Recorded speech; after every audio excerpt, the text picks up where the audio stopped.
Já, komið þið sæl. Við skulum bara byrja. Við ætlum að ræða horfurnar í upphafi ár 2025. Þetta nú svona það sem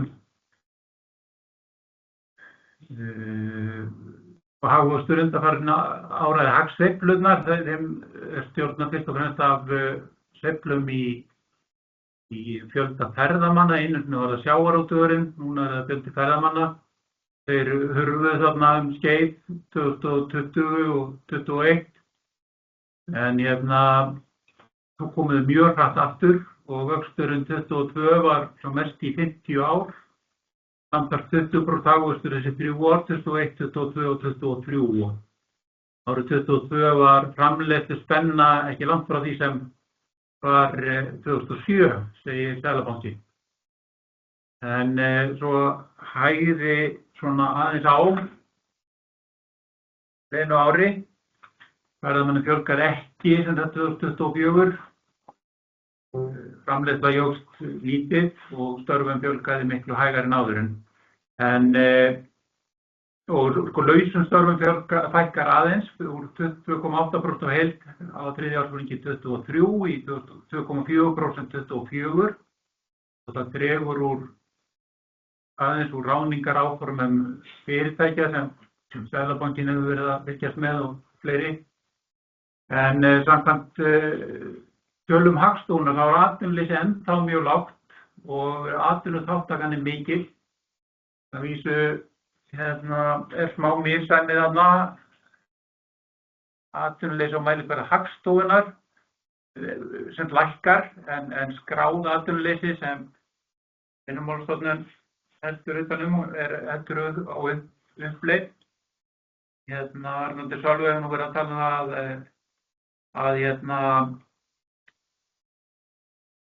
þáttakan í vinnumarkaðskönnun Hagstofunnar sé ekki nógu góð meðal útlendinga. Þannig að það kann að vera þessar lágu atvinnuleysistölur það endurspegli fyrst og fremst á atvinnuástand hjá íslenskum borgurum. Það komið fram að útlendingar eru fjölmennir á atvinnuleysisskrá. En spáin sem ég sýni ykkur á eftir, hún er miðuð við sem tölur Hagstofunnar, þannig að við erum þá kannski að hafa smá fyrirhugar á því sem ég segi.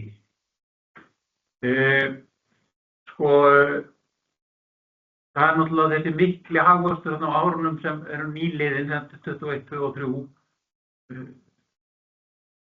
Það þurfti fólk til þess að sinna öllum ferðamönnum og það voru fyrst og fremst útlendingar sem þurfti að flytja hingað og þá vantar náttúrulega húsnæði sem er þá skýringin á mikil hækkun á húsnæðisverði. Þeir þurfa líka menntun og heilbrigðisþjónustu, þannig að þetta er álag á alls konar innviði hérna. Halli á rekstri hins opinbera var að jafnaði 150 milljarðar á ári á árunum 2019 til 2024.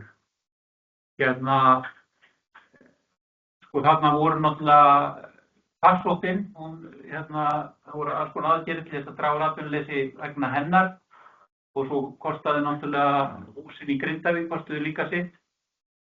En eins og bent er á í skýrslu fjármálaráðs, þá verðum við eiginlega að gera ráð fyrir því að eitthvað óvænt gerist í framtíðinni. Þannig að við getum jafnvel sagt bara áætlanir okkar eru miðaðar við að ekkert óvænt gerist, því að það gerist alltaf eitthvað óvænt og það verður kannski ekki eins svakalegt eins og það rýma heilan bæ eða að þjóðfélagið stöðvist. En það hefur dregið hægar úr verðbólgu en í grannlöndunum, þetta þekkjum við og megin ástæðan er þessi þensla vegna fjölgunar ferðamanna. Hérna er sem sagt, sjáum við verðbólguvæntingar á skuldabréfamarkaði. Þetta er bara hlutfallið milli vaxta á verðtryggðum og óverðtryggðum lánum. ríkissjóðs til 5 ára annars vegar og hins vegar til 10 ára. Og þetta eru tölur frá upphafi árs 2019 fyrir farsóttina og svo fram á desember við. Þannig að það svo eftir. Og sjáum það þarna að hérna til að byrja með þá eru verðbólguvæntingar á niðurleið. Það var svona heldur að hægjast á fjölgun ferðamanna þarna, WOW var farið á hausinn og allt leit nokkuð vel út þarna þar til fram að farsóttin. Og þegar ég veit ekki, þessar aðgerðir til þess að bjarga okkur út úr eða frá stöðnunni sem farsóttin þýddi, líklega verið einn megin aflaki verðbólga á tímabili og náttúrulega fjölgun ferðamanna. En við sjáum að 5 ára verðbólguvæntingar, það er þessi bláa línan, þær eru á niðurleið frá 2023, en 10 ára væntingar sem er rauða línan eru svona nokkuð stöðugar, það eru bara í kringum 4%. Við sjáum að verðbólguvæntingar eru býsna miklar á þennan mælikvarða og við sjáum þarna alveg í lokin fyrir að það fara aðeins upp á við. Þetta túlka ég sem viðbrögð við kosningaúrslitunum. Það verðbólguvæntingarnar á skuldabréfamarkaði hækkuðu 0,2 til 0,4% eftir að úrslitin lágu fyrir. Þessar tölur síðustu angin á línritinu sem sagt 19. desember ef ég man rétt, en mér skilst að þær hafi farið eitthvað niður aftur eftir að ljóst var hver var tók við félagsmálaráðuneytinu. Hérna sem spáin, þetta er gamla spáin frá því fyrir árið 24 og svo áfram spá fyrir árið 24 af því að janúartölurnar eru ekki komnar og svo spá bara, ég fór ekki að spá lengra fram en fram á mitt ár 25 og við sjáum þarna fróðlegt að bera saman bara sjá hvernig gamla spáin rættist. Þetta er svona líkan með pínlítið líkan sem ég stefna því að hafa sem flest bara mekanískt, þannig að verðbólgan spá og aðrar stærri spá sér meir og minna sjálfar. Þannig að spáin náttúrulega vitlaus en hún á þá ekki að vera kerfisbundið vitlaus. Sjáum við að það er minna atvinnuleysi, var minna atvinnuleysi í fyrra, samkvæmt tölum Hagstofunnar heldur en ég gerir ráð fyrir í apríl. Næstum heilu prósenti minna, það hefur ekki dregið, atvinnuleysi hefur ekki aukist aftur eins og búist var við.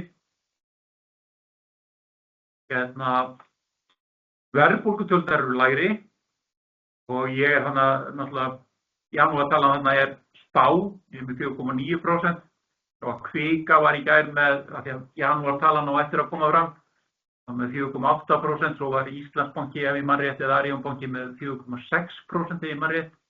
Þetta á nú eftir að koma í ljós. En janúartalan á eftir að koma og við sjáum þarna húsnæðisverðhækkun sem næst fyrir neðan, hún rætir svona nokkurn veginn og hún eftir að hlaupa eitthvað aðeins til. Hækkun laun hækka eitthvað aðeins meira heldur en við gerum ráð fyrir, ekki miklu meira og ég gerir ráð fyrir. Svo sjáum við þarna að gengið fer í og átt. Ég var með þarna inni, ég spáði, notaði bara vaxtajöfnuna því að það er eiginlega ómögulegt að spá gengi af neinu viti. Því að vextir voru hærri hér heldur en í viðskiptalöndunum, þá þýddi það sem gengislækkun krónunnar. Svo er ég búinn að skipta þeirri spá út. Núna er ég með einhver spá sem gerir ráð fyrir því að raungengið fari að einhverju langtíma jafnvægi. Það hægt í þá, þannig að það ekki hopp á mikil í genginu. En við sjáum það að gengið sem styrktist aðeins á árinu en í staðinn fyrir að falla það 4% eins og hefði gert frá því. Og erlenda gistinætur, þannig reyndar skiptið tölunum út af því að Hagstofan hætt að birta tölur gistinætur eftir þjóðerni, þannig að þetta þá bara heildarfjöldi gistinótta sem þarna neðri línan og hún bara óbreytt frá fyrra ári. Ég hef gert á þeim töluveri aukningu sérstaklega í upphafi árs en lækkar spána aðeins þarna í apríl. Og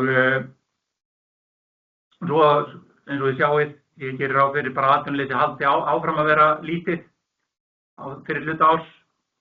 Verðbólgan, þetta sem ársverðbólga, sem eiginlega hugtak sem þetta sem ársverðbólga frá júlí til júlí. Hún verði þá tæp 4% þarna í mitt ár. Húsnæðisverð haldi áfram að hækka og vextirnir verði áfram háir. Það þarna náttúrulega kemur Seðlabankinn ákveður vexti í febrúar. Þetta nú bara mekanískt út úr líkaninu, þú getur haft einhver skoðunar á því út af umræðinni og tala allir að vextir fara að lækka og það getur svo vel við. Þetta nýja skipan í nefndina, verðbólgunefndina, hún bendir nú kannski ekki sérstaklega til þess.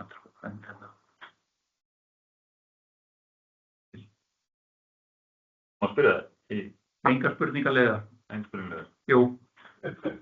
Þessi mikla hækkun á húsnæðisverði, hvað það sem að... Já, það bara kom fullt af útlendingum hingað. En hefur ekki tækt því? Er þetta áfram núna eða hvað? Ég ræði það reyndar aðeins á eftir, húsnæðis framboðið, Það náttúrulega, húsnæðis framboðið náttúrulega bara mjög, tregbreytilegt eins og við vitum, og það greinilega bara mikil eftirspurn eftir húsnæði, Ég ræði aðeins betur á eftir. Þarna spá þarna sjáum við ársverðbólguna sem mánuð fyrir mánuð sem hefur verið á niðurleið og ég gerir ráð fyrir því að hún verði áfram á niðurleið og en samt ekki hratt. Og hagvöxtur lítill, hann kannski þá á leiðinni upp aftur eitthvað aðeins, við ræðum þetta líka aðeins á eftir. Og það virðist vera spenna á vinnumarkaði með samkvæmt Hagstofutölunum eins og ég ræddi. Og ég þarna að leika mér með líkur, þá eru nú helming líkur á að verðbólgan verði 2,5 til 5% mitt ár, sem kannski ekki voðalega miklar upplýsingar. En þetta sýnir það náttúrulega að allar spár verða ótryggari eftir því sem tíminn líður.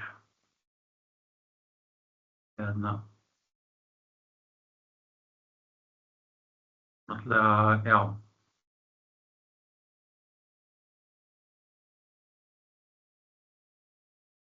Ég ætla að lofa að tala húsnæðisverðið. Og sjáum við hvernig það hefur breyst undanfarin ár. Eiginlega alveg frá aldamótum. Og það náttúrulega hækkaði hratt þarna upp á 2003 eða 2004, haustið 2003 sem bankarnir voru að veita lán til húsnæðiskaupa. Og þar voru bæði lægri vextir heldur en af lánum Íbúðalánasjóðs og svo voru engin fjárhæðamörk eins og voru á lánunum hjá Íbúðalánasjóði. Sem voru í mangi 15-20 milljónir eitthvað svoleiðis. Þannig að íbúður á góðum stað, einbýlishús fóru að hækka mjög mikið í verði á það leyti. Og svo hrundi þetta náttúrulega allt saman þarna í hrunnu þegar alls konar eignaverð hrundi, en fór að hækka aftur upp úr 2012-13 þegar ferðamönnum fór að fjölga og hagkerfið fór að fara í gang aftur. Svo verður þarna smá hik þarna í kringum 2018 þegar fjöldi ferðamanna náði hámarki sinn og það hætti að lítið að raungildi næstu árin þangað til þarna 2021-2 þegar ferðamönnum fer að fjölga aftur og fyrirgefið og náttúrulega vextirnir voru látnir húrra niður sem svona fyrri toppurinn þarna í húsnæðisverðinu. Það út af lágum vöxtum og síðan hafa vextir hækkað mikið og það veldur því að verðið lækkar sinn, en ég held að sé bara fjölgun ferðamanna og fjölgun fólks þá sem veldur mest þessa að húsnæðisverð hefur haldið áfram að hækka. Ég spái því bara þannig eða líkanir spái því að það haldi áfram að hækka í svipuðum takti og áður, þrátt fyrir háa vexti.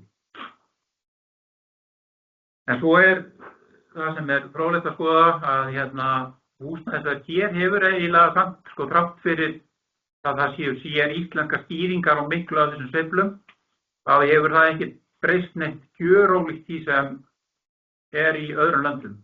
Samanber þessa mynd ég klippt út úr Economist, þýðir sýnir raunverð, og þetta lendir aðeins út á kantinu þannig, en það 100 þannig upp að árs 2006 og sjáum að þetta eru bara svipaðar sveiflur, nær upp í 150, það 100 þá og nær upp í 150, 175, það hæstu tölurnar þarna á kvarðanum. Og sem við sjáum að þetta svona svipuð breyting og svipaðar sveiflur eins og hafi verið á húsnæðisverði hér. Þetta í 26 löndum. Og sem þar var náttúrulega fjármála áfall þar eins og á Íslandi, þó að fjármála áfalli væri meira hér á landi náttúrulega. Og svo sjáum við að verðið hækkar þarna það. Vextir voru víða heim voru mjög lágir þarna upp úr hrunni eins og munna kannski. Svo tala líka innflytjendur og þeir hafa kannski ekki verið eins margir þar eins og hér. Og meira húsnæðisverðið. Mynd sem sýnir, bláa línan sýnir fjölgun íbúa, þetta úr tölum húsnæðis- og mannvirkjastofnunar, ná lengra áfram heldur en tölur Hagstofunnar byggingu íbúða. Og af því að það alltaf verið að tala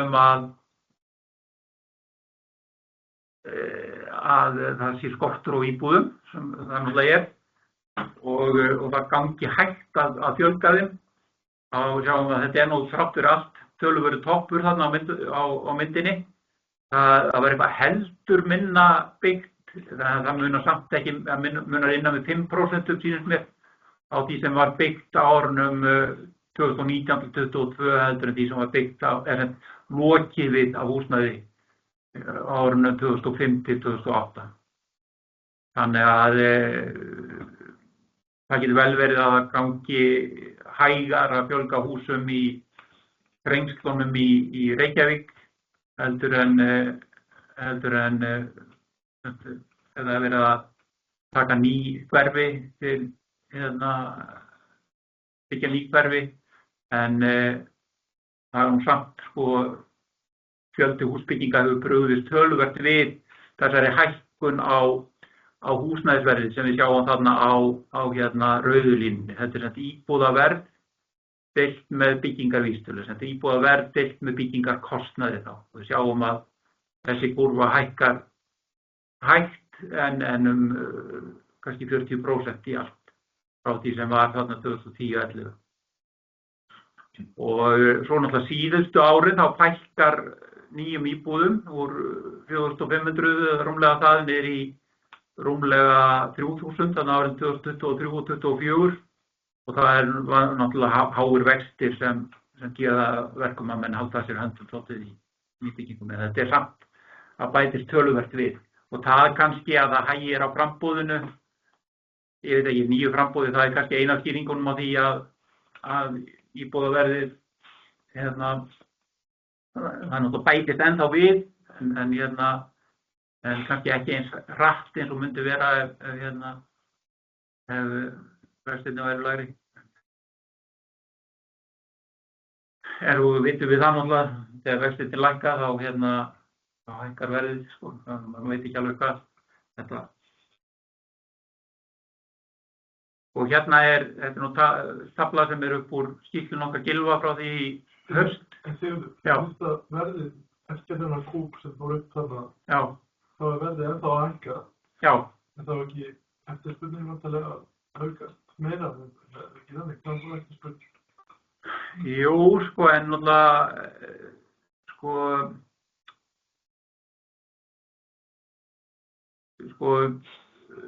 ferðamanna bylgjan kom þarna 2021-2023 og þeim fólki hefur ekki fjölgað jafn mikið eða fjölgað ekki jafn mikið á síðasta ári eins og þeim gerði á tímabili en svo veit ég ekki, svo náttúrulega líka það kannski að þegar fólk útlendingarnir eru búin að vera í einhvern tíma í þrengslum þá fara þeir kannski að hugsa sem gangi og við ætlum kannski að það væri gaman að eiga heila íbúð fyrir okkur og þá fara þeir út á húsnæðismarkaðinn. Ég veit ekki hvað er sem að gerast, hvað skýrir það að húsnæði heldur áfram að hækka í verði. Það er náttúrulega, og ég held að meginskýringin á húsnæðisverði og hækkun þess sé ennþá ferðamannaskólan og það sé svolítið síðan hún kannski náði hámark.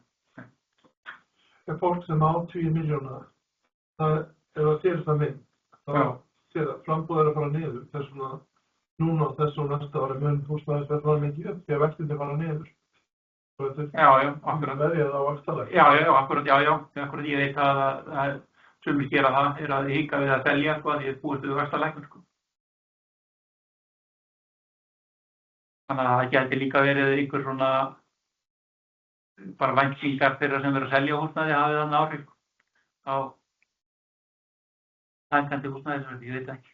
Og fólk sem á peningi banki að það er skattlagt, en bankarist er skattlagða svo mikið en ef þú kaupir aðra eign í seðlu þá er það ekki skattlagt. Og það er ekki þannig að hvað er sparið fyrir þessum nýjum fasteign.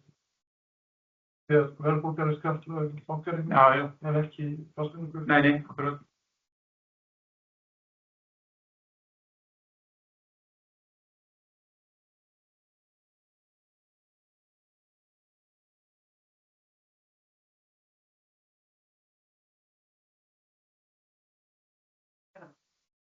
Jú, það er náttúrulega áhrif á almennan húsnæðismarkað að það er verið að taka íbúðir undir skammtímaleigu, já, það hefur áhrif.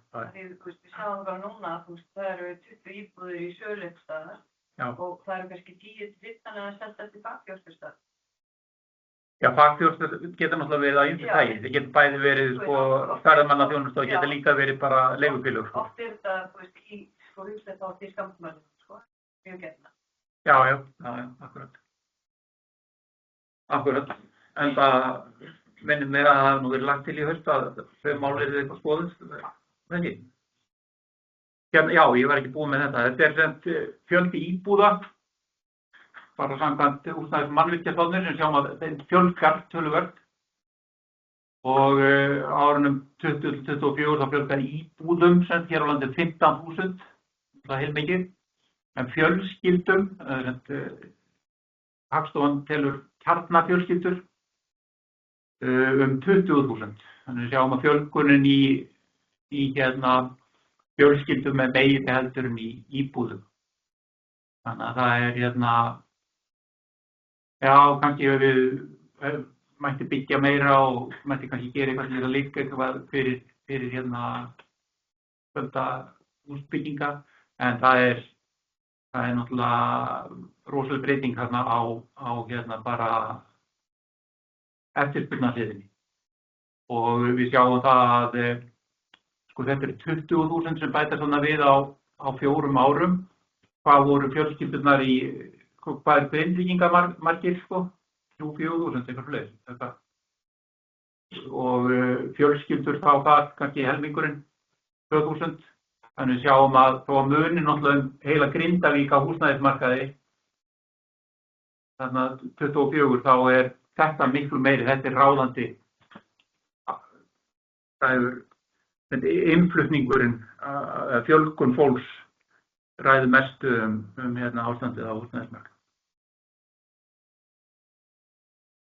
Og við vitum það að ný stjórn náttúrulega, við erum ennþá með gamla fjárlagafrumvarpið, en gamlu fjárlögin sem þau gilda þetta ár, ný stjórn leggur ekki fram fjárlagafrumvarp fyrr en í haust og það gildi þá 26, en vantarlega hefur nú svona fyrirætlanir stjórnvalda hefur nú vantarlega áhrif á væntingar. Hún ætlar að hagræða í ríkisrekstur og auka tekjur samt ekki að hækka skatta.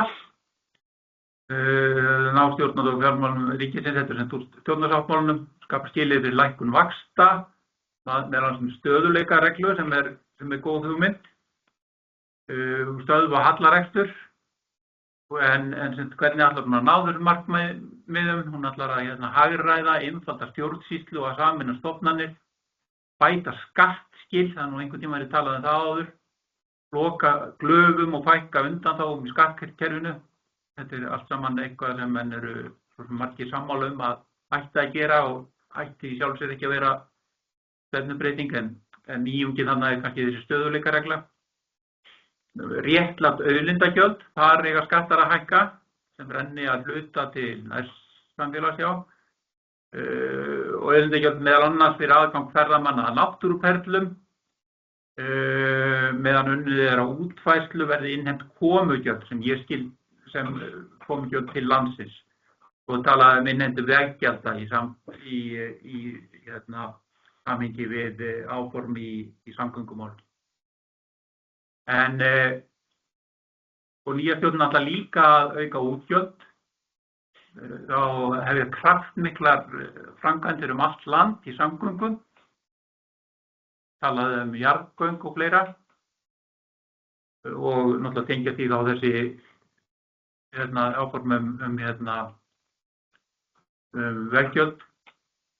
Bráðaaðgerðir til að fjölga íbúðarhratt, já, sem náttúrulega hjálpar þá þeim sem að leita sér íbúð, en það þýðir náttúrulega þenslu leið á meðan á framkvæmdir stendur sem eru kannski 2-3 ár, lengri tími, auka orkuöflun, þarna var vísu smá bakslag.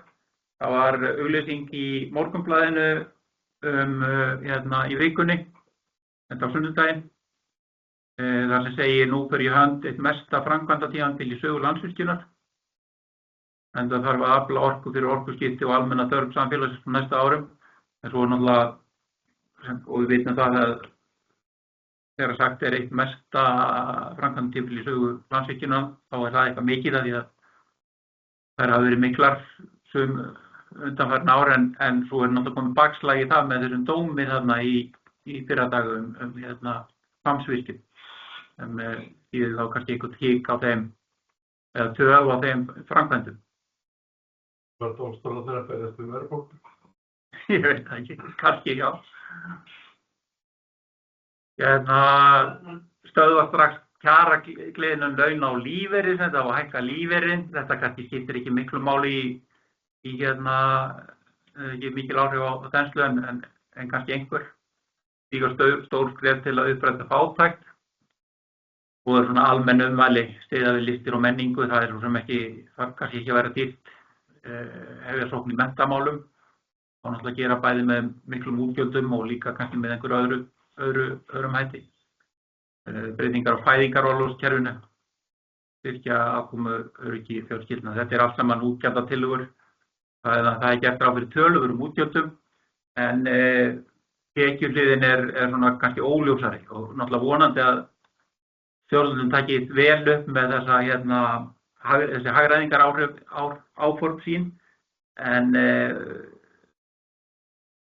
það í sjálfu sér engin ný stefna, það vilja náttúrulega allir hagræða, svo er kannski erfitt að koma því í fram.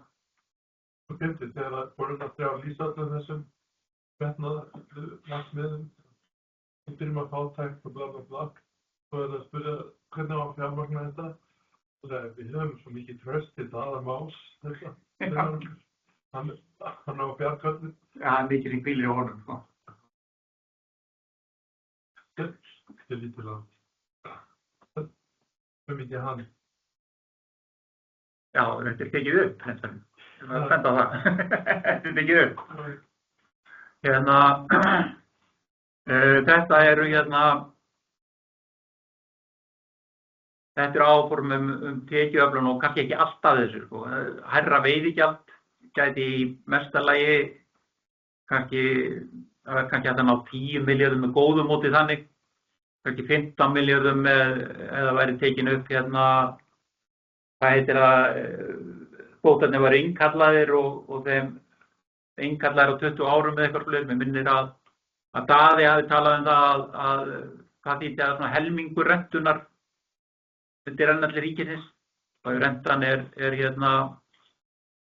veit ekki, kannski 50 milljarðar, þá þurfum við ekkert miklu að hærra þá heldur en í helmingurinn á því, er það hvað, 25, 30, kannski, fyrir því hvað við, en þetta er ekki rosalega háar tölur, ég veit ekki hvað Þórólfur er með aðrar skoðunar á því. Já, nýgjöld á fiskeldi í sjó, við vitum það náttúrulega, sko, fiskeldið það eru mikil verðmæti þar, sko, fiskeldismenn sjálfir meta fiskeldisleifin í sjó 100 milljarða núna, það er nú eitthvað byrjað að skattleggja á, en ég held að það mat hafi verið, sko, miðað við þá skattlagningu, og ef menn færu í það að endurnýja ekki leifin sjálfkrafa, heldur að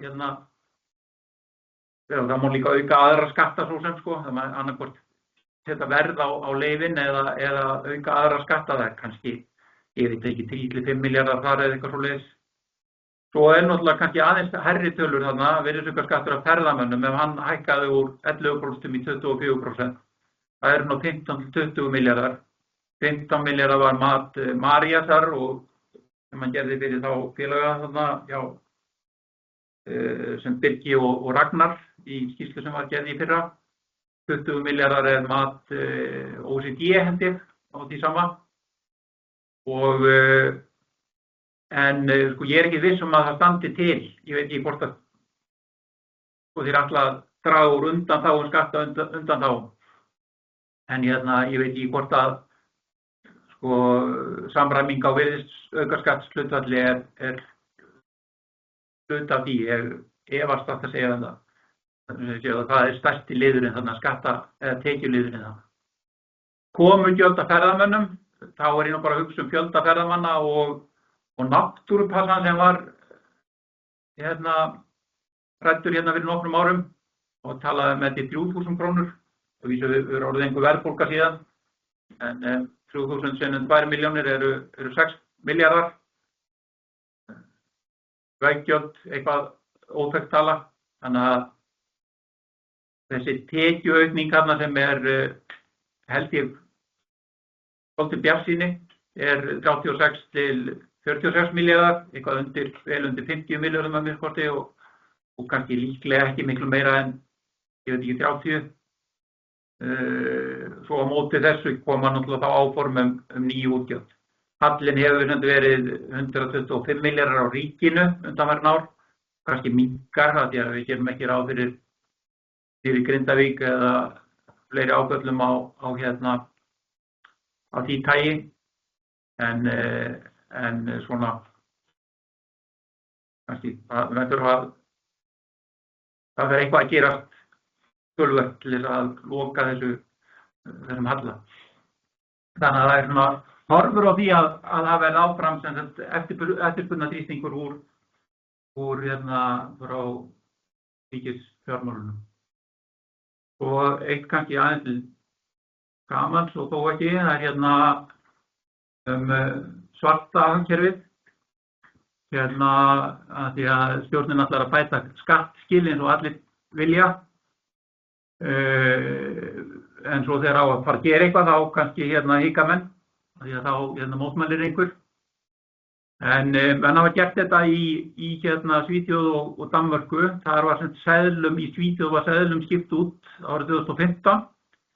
Þeir sem skiptu umtalsverðum fjárhæðum þurftu að gera grein fyrir því hvernig peningan var aflað. Eða voru með poka af peningum, komið með í banka. Og 1000 krónu seðlinn var tekin úr umferð. Og í Danmörku þá fara 1000 krónu seðlirnir úr umferð í vor. Og tilvitnun í dómsmálaráðherrann sem segir 1000 krónu seðlinn udgør en meget lille del af betalingen i butikkerne og bliver i høj grad brugt til økonomisk kriminalitet. Og sem við sjá 30 árum. Og ég man eftir því þegar fyrir 10 árum þegar átt að með tæpum þegar átt að var umræðan það að taka 10.000 krónuseðilinn úr umferð. Þá töluðu sem að gamalt fólk gæti ekki lengur verslað keypt inn í matina því að það væri svo vant peningum. En það var nú ekki verið að tala að taka alla seðla úr umferð. Þá voru 10 krónuseðlar ekki í almennu hraðböngum. Þannig ég held ég bara aldrei séð 10 krónuseðilinn sjálfan. En hann var, núna þá hann stór hluti af þeim peningum sem í umferð. Indri Þorláksson var í útvarpinu í vikunni og sagði að, og náttúrulega Þórólfur þekkir þetta líka, sagði að svarta hagkerfið væri kannski 10% af veltunni. Ég veit ekki hvort það eru átískanir út í loftið eða það sé nú lægra þetta. Já, því minna. Já. Þú varst eitthvað að skoða þetta einhvern tíma? Já, en 10% eru tala sem komið frá Ólafi Glössinni, munin af þjóðhagsuppgjörum. Já. Útgjaldauppgjörun og tekjuuppgjörunum. Já, þannig að það svolítið gömul tala. Það gömul tala og þetta hefur seglast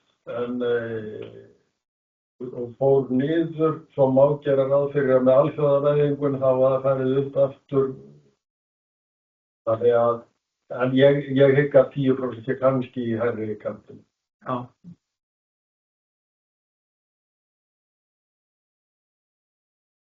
Og í lokin, breytir svo sem ekki miklu.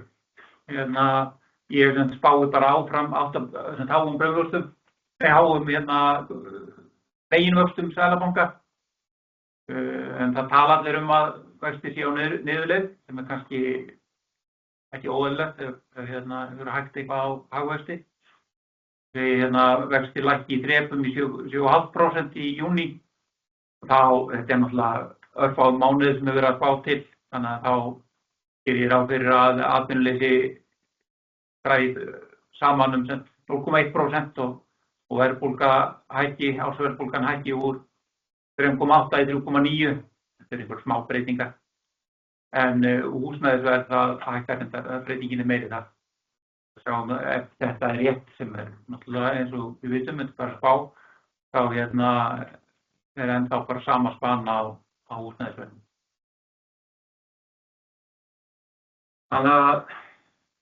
Þannig verða næstu 6 mánuðir.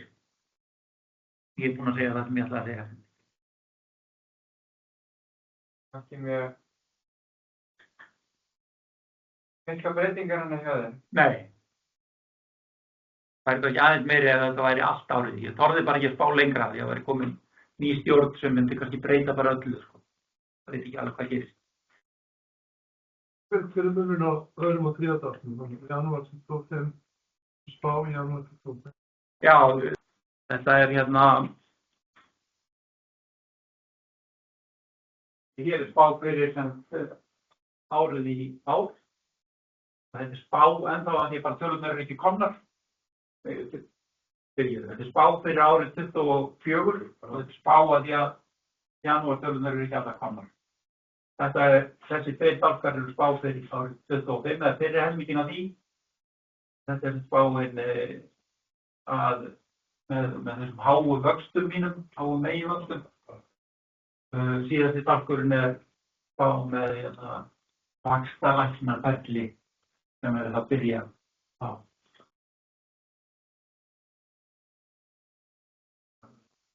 En tala vaxtalækkunarferli þá gera maður greinilega ráð fyrir því að það verið hægt. Og Jón Bengtsson talaði að meginvextir væru komnir niður í 6,5% í árslok, eitthvað svoleiðis, þannig að mann nú ekki gera ráð fyrir neinni byltingu þar greinilega.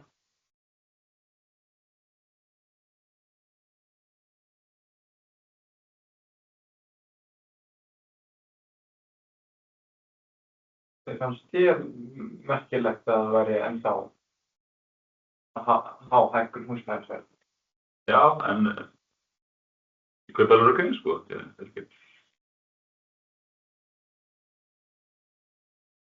Það ljósið þess að það hægast á, en það ennþá svo sem hægast á byggingum líka, eins og við segjum, sko. Svo náttúrulega svo sem og það gerir ráð fyrir einhverjum hagvexti í ár. Það var mjög lítill í fyrra. Já. Og ferðamönnum náttúrulega, við gerum ráð fyrir því að þeim fjölgi eitthvað aðeins, þegar ég gerir það. Og aðrir gerir það nú líka, þess að hætti að það voru held ég ekkert miklu fleiri í fyrra heldur en árið þar á undan. En heldur að það verði ekki farin í virkjun í Þjórsá? Jó, ég held að það getur dregið svona úr væntingum. Já, en líka húsnæði, þeir sem að þarna ætla að fara að vinna. Já. Það að byggja fólk. Já. Að það komi til með að fara inn á aukið áhuga að byggja íbúðir í staðinn fyrir þessa virkjun. Það gæti verið, sko. Það er náttúrulega, það kom nú einhvern tímann fram að já, Ásgeir Jónsson einhvern tímann í fyrra, það væri nú mikið byggt núna en það var bara þriðjungur, sko, reyndar af þeim að byggja húsnæði, sko. Já, það gæti breytt þeirri. Já. Atvinnuhúsnæði eða? Atvinnuhúsnæði og svo hann einhver í Viðhaldi og einhver fleiri, já, Landspítalinn.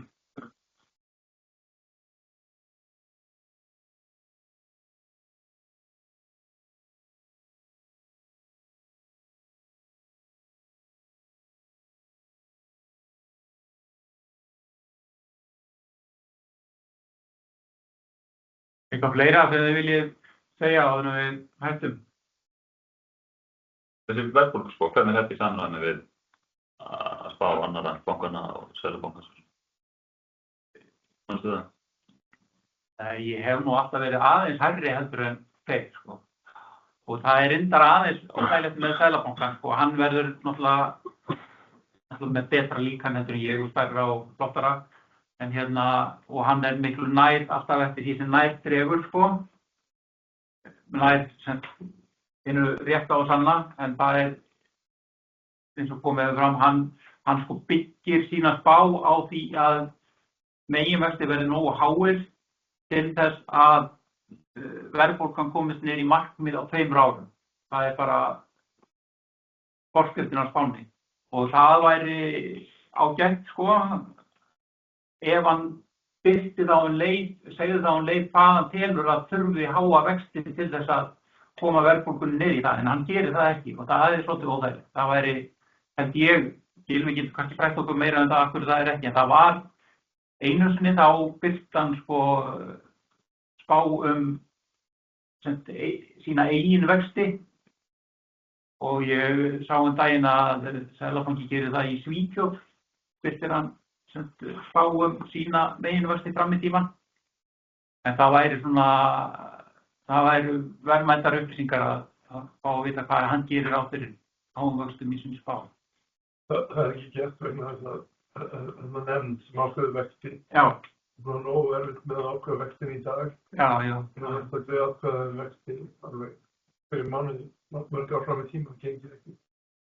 Nei, en spáin er náttúrulega bara spá, sko, í sjálfsög, ég hugsa að nefndin þarf ekki að ákveða spána, sko, en það bara spá þá hegðun manna í nefndinni, vantarlega, sko, en Þetta er einhver Taylor-regla þarna bara. já, akkurat. Já, en núna er húsnæðisliðurinn frá leigu, þannig að hækkun húsnæðisverðs hefur ekki áhrif á... Nei, ekki beint minnst en ég hugsa að það er nú samhengi náttúrulega milli húsnæðisverðs og leigunar sem menn brugga fyrir húsnæði. Húsnæðiskostnaðurinn er nú kannski bara húsnæðisverð sinnum einhverju vextir. Þannig að húsnæðisverðið kemur nú sterkt þar inn. Já, það. Leiga? Já, ég hugsa með taki mið af verði húsnæðisins þegar þeir ákveða húsaleigu, sko. Er það? Er það ekki bara einhver vísilega? Jú, við gera það kannski, sko, einn og einn þeir eru að gera það, en ég held að því samhengi milli húsnæðisverðs og húsaleigu í reynd, þó að menn kannski hugsa ekki út í það hver og einn þeir eru ákveða sína leigur. Samningar eru skrifaði með ákveðum vísitölutengingu vera hækkar í takti verðbólgu. Ekki kannski verðmæti á húsnæði. Nei, en það náttúrulega líka sko, þetta er ekki vísitala húsnæðisverðs eitthvað, þetta er vísitala neysluverðs. En ef það verður að ákveða hver verðmunur á að vera milli tveggja íbúða, þá fer fasteignaverðið örugglega inn á húsreikninga. Já, ég hugsa að verðið hafi bara töluverð áhrif. Já, ég sagði.